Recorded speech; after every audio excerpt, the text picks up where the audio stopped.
Hello friends, welcome to my channel Studying Civil. और आज हम लोग effective stress capillarity and permeability of soils के सेकंड वीडियो में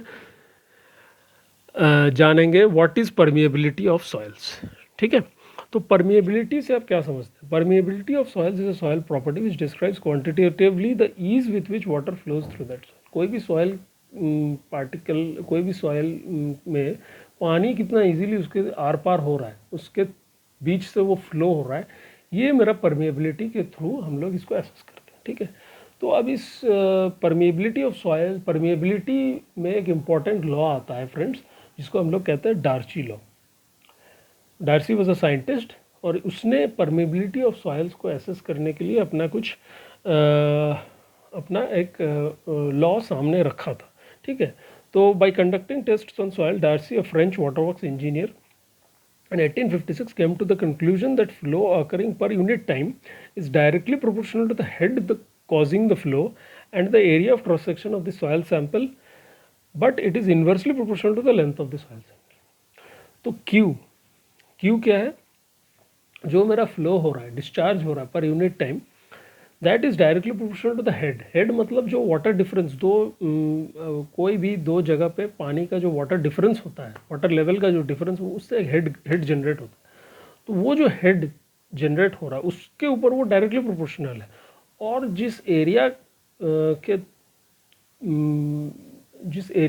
के बीच से, जो एरिया के बीच से वो फ्लो कर रहा है, उस पर भी वो डायरेक्टली प्रोपोर्शनल है, लेकिन जो length of the soil sample है उस पर वो इन्वर्सली प्रोपोर्शनल है। इस जैसे इस डायग्राम में आप समझ सकते हैं,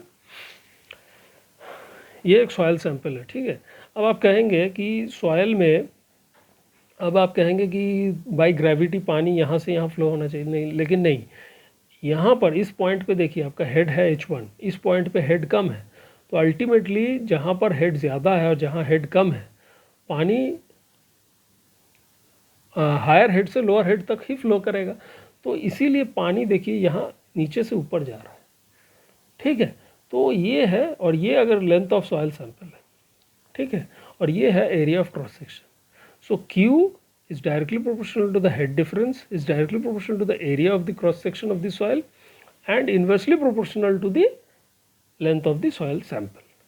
ठीक है, वापस इसमें जब आप आते हैं, Q is directly proportional to delta H by L into A, तो उसमें Q को इक्वलाइज करने के लिए कांस्टेंट का हम लोग हेल्प लेते हैं, that constant is nothing but the coefficient of permeability. So Q is equals to KI into A, where I is my the hydraulic gradient, मतलब वो हाइड्रोलिक ग्रेडियंट होता है। अब जैसे L लेंथ पर ये हेड डिफरेंस हो रहा है, तो delta H by L, this is my hydraulic gradient, इसी का शॉर्ट फॉर्म है I।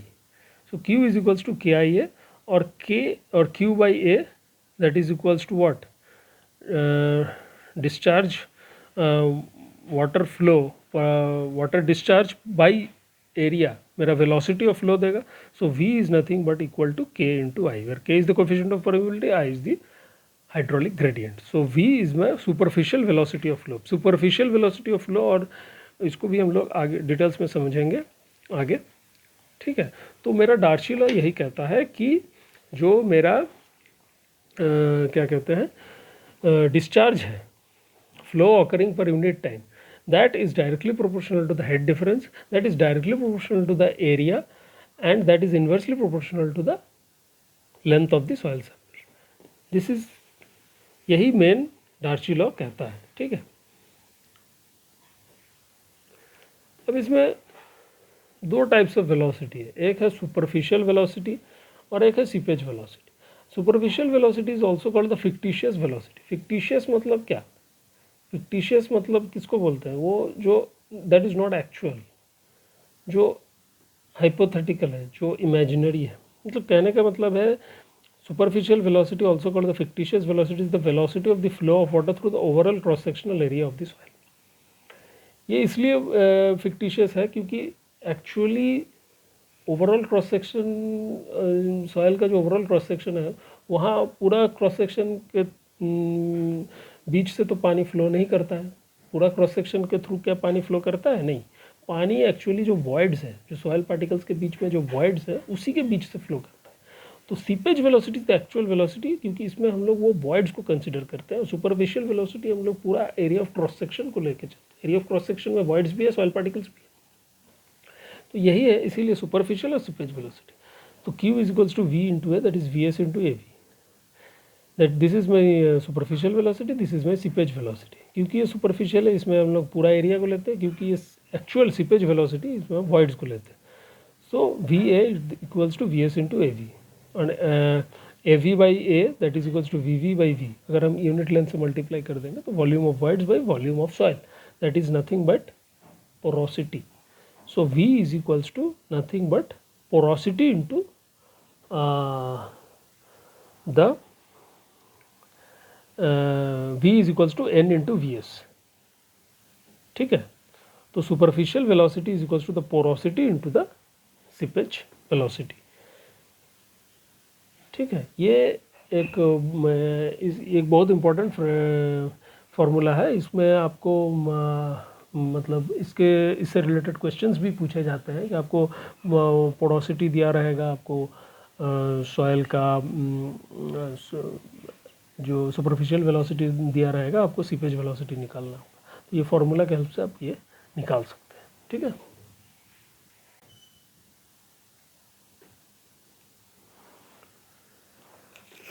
अभी हम लोग देखेंगे कि परमिएबिलिटी को लेबोरेटरी में हम लोग कैसे उसको एसेस करते हैं, कैसे मतलब व्हाट आर द टेस्ट्स जिसके थ्रू हम परमिएबिलिटी को एसेस करते हैं लैब में। ठीक है, तो लैब में परमिएबिलिटी को एसेस करने के लिए दो तरह का टेस्ट्स होते हैं। उसमें सबसे पहले है कांस्टेंट हेड टेस्ट और दूसरा है मेरा फॉलिंग हेड टेस्ट। ठीक है, तो constant head test is suitable for coarse grain soils, जो ग्रेवल हो गया वो सब के लिए, और falling head test is suitable for fine grain soils. ठीक है, तो चलिए इन दोनों टेस्ट के बारे में हम लोग इसमें समझ लेते हैं। सबसे पहले है कांस्टेंट हेड टेस्ट। तो कांस्टेंट हेड टेस्ट जैसा कि ये ड्राइंग मैंने बनाया है, इसमें वो एपरेटस है। तो constant head test is suitable for coarse grain soils. क्यों ये कोर्स ग्रेन सॉइल्स के लिए सूटेबल है? क्योंकि जब हम लोग कोर्स ग्रेन सॉइल्स में क्या होता है ना, वो उसमें वॉइड रेशियो, उसमें वॉइड्स ज़्यादा मतलब उसमें ज़्यादा वॉइड्स होते हैं। तो उसमें चूँकि वॉइड ज़्यादा होता है, तो जब हम उसके थ्रू पानी को पास कराएंगे तो वो रैपिडली उससे गिर जाएगा। तो उसमें क्या होता है कि हमको वो एडिक्वेट अमाउंट ऑफ टाइम नहीं मिल पाएगा कि हम उस सॉइल में एक कांस्टेंट हेड जनरेट करें और फिर हम उसमें असेस करें कि उसका परमेबिलिटी कितना है। तो मुझे वो टाइम चाहिए जिसमें वो मुझे वो सर्टेन अमाउंट ऑफ टाइम मुझे चाहिए, जिसके बेसिस पे मैं ये उसका परमेबिलिटी असेस कर सकता हूँ। तो इसीलिए जो इसमें जैसे कि आप डायग्राम में देख पा रहे हैं कि ऊपर से पानी को गिराया जा रहा है। तो सबसे यहाँ पर 2 पॉइंट्स में 2 पिजोमीटर्स लगाए गए हैं। तो उसमें जो ये पानी इस तरह से फ्लो करवाया जाता है कि पानी का लेवल यहाँ पर एकदम टॉप पे रहे, मतलब पानी से ये जो ऊपर जो कंटेनर है वो पानी से हमेशा भरा रहे। तो क्या होगा कि ये जो हेड डिफरेंस होगा, एक particular time amount of time के बाद इन दोनों का जो हेड डिफरेंस होगा, यहाँ पर जो पिजोमीटर है और यहाँ पर जो पिजोमीटर है, दोनों के बीच जो हेड डिफरेंस होगा वो कांस्टेंट हो जाएगा। ठीक है, तो जब ये हेड डिफरेंस कांस्टेंट हो जाएगा तब हम उस टेस्ट को स्टार्ट करेंगे। ठीक है, और यहाँ पर पानी इस तरह से फ्लो करवाया जाता है कि पानी हमेशा यहाँ पर फुल रहे। तो मेरा एक कांस्टेंट हेड डिफरेंस में हम ये टेस्ट को कैरी आउट करते हैं। ठीक है, तो जब हम इस वाल्व को खोल देंगे तो पानी यहाँ से गिरते रहेगा। एक पर्टिकुलर अमाउंट ऑफ टाइम में कितना पानी मेरा ये स्टोर हो रहा है, ठीक है, वो मुझे मिल जाएगा। तो हम लोग ये फार्मूला जानते हैं कि Q is equals to K into I into A, and what is K? That is Q by I है। Q is what? डिस्चार्ज। तो डिस्चार्ज मुझे यहाँ पर जितना वॉल्यूम पानी मेरा स्टोर हुआ और कितना अमाउंट ऑफ टाइम में कितना टाइम में वो स्टोर हुआ, Q बाई T हम लोग करेंगे तो हम लोग को डिस्चार्ज मिल जाएगा। And A is what? A is the area of cross section and I is what? That is the head difference. तो इस L length of soil sample के लिए हेड डिफरेंस मेरा H है, तो I is nothing but H by L। तो K is QL by TH है। तो इस तरह से हम ग्रेवल्स के लिए परमेबिलिटी निकालते हैं। ठीक है, मूविंग अहेड, अभी नेक्स्ट टेस्ट के बारे में देख लेते हैं, that is falling head test. ठीक है, तो falling head test is mainly carried out for fine grain soils, जैसे कि सैंड्स होगी जिसमें वॉइड्स बहुत ही फाइन रहता है, मतलब उसमें वो सब में पानी जब पास होता है तो बहुत धीरे पास होता है, तो इसीलिए उसमें हमको एडिक्वेट अमाउंट ऑफ टाइम मिलता है। तो इसमें हम लोग क्या करते हैं, पानी को गिरने देते हैं धीरे धीरे, वो पानी एक पर्टिकुलर अमाउंट ऑफ टाइम में वो धीरे धीरे वो गिरता है, और उस बीच में हम लोग उसका ये परमेबिलिटी को एसेस करते हैं। ठीक है, तो जैसे इस ड्राइंग में आप देख रहे हैं कि यहाँ पर सेम एज इट इज़ एक कंटेनर है, जिसमें एक सिलिंड्रिकल कंटेनर है जिसमें सॉयल हम लोग रखते हैं, उसका एरिया ऑफ क्रॉस सेक्शन ये है, length of soil sample L है, नीचे एक परवियस मेम्ब्रेन है, और यहाँ एक स्टैंड पाइप है। तो इसमें हम लोग पहले पानी भर देते हैं और धीरे धीरे पानी इसके थ्रू जैसे पास करता है, तो जैसे जैसे इसका लेवल ड्रॉप होता है तो उसमें हम लोग दो पर्टिकुलर लेवल्स के बीच में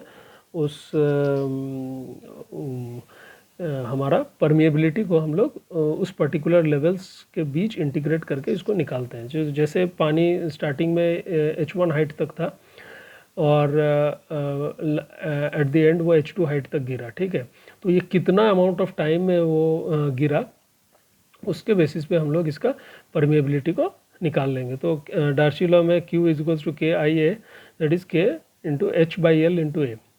ठीक है, कोई भी I is the hydraulic gradient, तो that is H by L into area of cross sections. अब कोई पर्टिकुलर अमाउंट ऑफ कोई पर्टिकुलर इंटरवल पे, टाइम इंटरवल पे on very small level dt time interval पे हेड डिफरेंस मेरा dh होगा। ठीक है, तो जैसे जैसे area of cross section stand pipe का स्मॉल है, तो that into dh by dt. What is dh by dt? dh by dt is the it is basically dv, the change in velocity. तो area into velocity that gives my discharge. तो that is equals to k into h by l। उस particular time interval पे अगर head difference मेरा h है, head मेरा h है और लेंथ ऑफ सॉइल सैंपल मुझे पता है, तो इन दोनों को जब हम इक्वेट कर देंगे, ठीक है, ये minus A what is D H by D T को आप समझे, जैसे कि मेरा ये स्टैंड पाइप है। ठीक है, पानी धीरे धीरे ड्रॉप कर रहा है, तो एक पर्टिकुलर टाइम इंटरवल है, सपोज कीजिए डी एच ड्रॉप किया और वो ड्रॉप हुआ डी टी टाइम इंटरवल पे, तो वही वेलोसिटी मेरा क्या हो गया, ये जो D H D T time interval पे ड्रॉप किया, तो डी वी क्या हो जाएगा, D H by D T, और दैट एरिया इंटू वेलोसिटी हमको क्या मिल जाएगा, वो स्मॉल डिस्चार्ज मिल जाएगा, दैट इज इक्वल्स टू के, डार्सी लॉ में जो डिस्चार्ज का फॉर्मूला है के H by L into A. H उस पर्टिकुलर टाइम इंटरवल में जो मेरा हेड है दैट इज एच, एल तो मेरा फिक्स्ड है, एरिया ऑफ क्रॉस सेक्शन ये जो है ए, ये भी फिक्स्ड है। ठीक है, अब हम इसको रेस्पेक्टिव टाइम हेड लिमिट्स और टाइम लिमिट्स में जब हम इसको इंटीग्रेट कर देंगे, minus A D H by H, H1 और H2 के बीच में, और के ए बाई एल T1 और T2 के बीच में जब हम इसको इंटीग्रेट कर देंगे, तो हमको ये फार्मूला मिलेगा, K is equals to a ln H1 by H2 L by A into T2 minus T1। तो इस तरह से हम फाइन ग्रेन सॉइल्स का परमिएबिलिटी को एसेस करते हैं। ठीक है, तो इस वीडियो में इतना ही फ्रेंड्स। इस चैप्टर के बाकी चीज़ों को स्टडी करने के लिए हम लोग नेक्स्ट वीडियो में वो सबको कवर करेंगे। चलिए, थैंक यू।